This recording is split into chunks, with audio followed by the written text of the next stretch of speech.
పాత తరం వాళ్ళు ఎలా ఇంజెక్ట్ చేసేశారంటే భగవద్గీత అంటే రిటైర్మెంట్ సబ్జెక్ట్ అని, గుడికి వెళ్తున్నారంటే వాడికి ఆయువు మూడిందని, వాడు భగవద్గీత పుస్తకం పట్టుకున్నాడంటే దేవుడి పిలుపుకి ఆసన్నం అయ్యాడని వాడు ప్రిపేర్ అవుతున్నాడని అలా తయారు చేశారు మిత్రులారా. భగవద్గీత పారాయణ గ్రంథం కాదు, భగవద్గీత కేవలం పఠన గ్రంథం కాదు, భగవద్గీత కేవలం ఆధ్యాత్మిక గ్రంథం కాదు.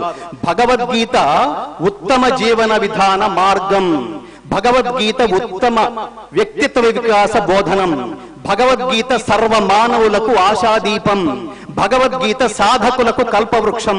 కాబట్టి గీత నేర్చుకో, రాత మార్చుకో, ఇది స్లోగన్.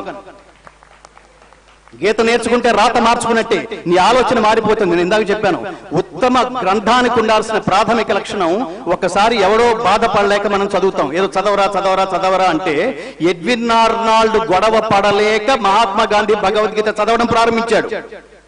ఒక్కసారి చదవడం ప్రారంభించిన తర్వాత నేను ఈ దేశంలో పుట్టి భగవద్గీతను ఇంతకాలం నేను మిస్ అయ్యానా అని అవమానపడ్డాడు ఆయన.